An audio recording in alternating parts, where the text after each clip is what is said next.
Based on our investigation, the PIDEA and this Honorable Senate Committee cannot expect any genuineness from Mr. Morales on the following reasons. The PIDEA likewise dismissed him from the service in November 21, 2013 for dishonesty, grave misconduct, and conduct prejudicial to the best interest of the service. Last April 16, 2024, I sent a letter to the Honorable Chairman of this committee stating therein that all the allegations of Mr. Morales in his letter are fabricated and have no basis. PIDEA, alleged PIDEA leaks. Alam natin, napaka-importante po ito. General Lasso, sir, you want to brief us about all of these things? Yeah, you have the floor. I would like to have an opening statement also, sir. Yes, go ahead, sir, go ahead. The Chairman, Senate Committee on Public Order and Dangerous Drugs, fellow guests, good morning. With the indulgence of this esteemed committee, please allow me to read a short statement conveying our support to this hearing, but our apprehension on one of the resource persons, Mr. Jonathan Morales.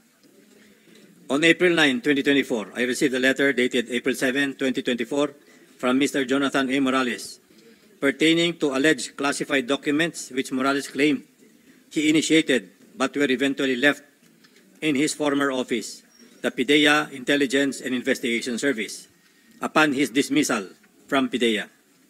With his letter, PIDEA conducted an investigation on the matter. Based on our investigation, the PIDEA and this Honorable Senate Committee cannot expect any genuineness from Mr. Morales on the following reasons.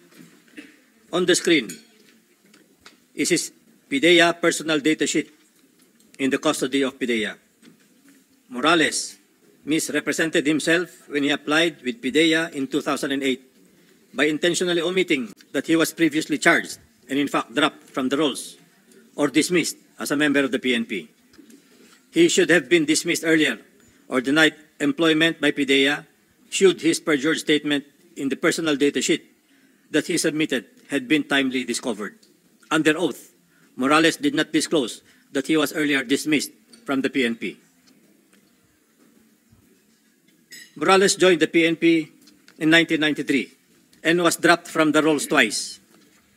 Mr. Morales was appointed in April 26, 1993, and a little over a year only, he was dropped from the rolls in April 25, 1994.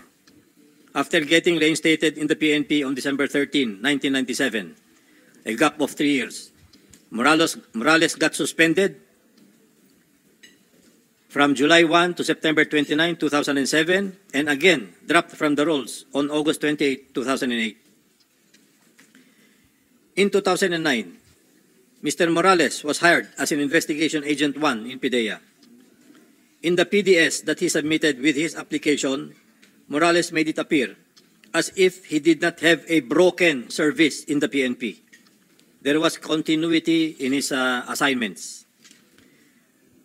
The PIDEA likewise dismissed him from the service in November 21, 2013 for dishonesty, grave misconduct, and conduct prejudicial to the best interest of the service. Attendant accessory penalties of cancellation of eligibility, forfeiture of retirement benefits, disqualification from employment in the government service, and bar from taking civil service examinations. Morales appealed this decision before the Civil Service Commission, the Court of Appeals, and the Supreme Court, but all appeals were dismissed. Apart from administrative cases, criminal cases were also filed against Morales for robbery extortion before RTC of Quezon City, Branch 76, but the case was dismissed on July 24, 2014. He was charged by Mark C. Tan and Judy Tan in the amount of 8 million pesos. Violations of Section 91 and 92, Article 11 of RA 9165. Failure to testify and bungling.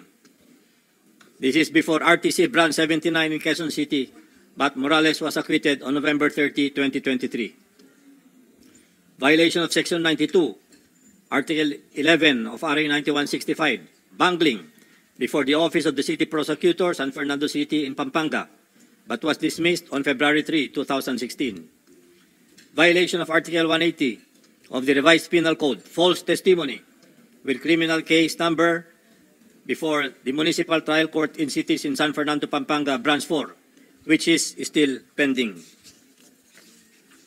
This statement is not meant to preempt the noble purpose of this inquiry, but simply to aid the Honorable Senate Committee in discerning the intent behind the allegations of Mr. Morales.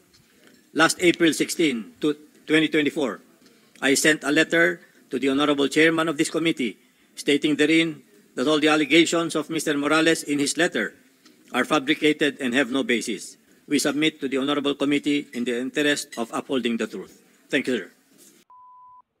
Umani naman ito ng iba't ibang reaksyon mula sa ating mga netizens.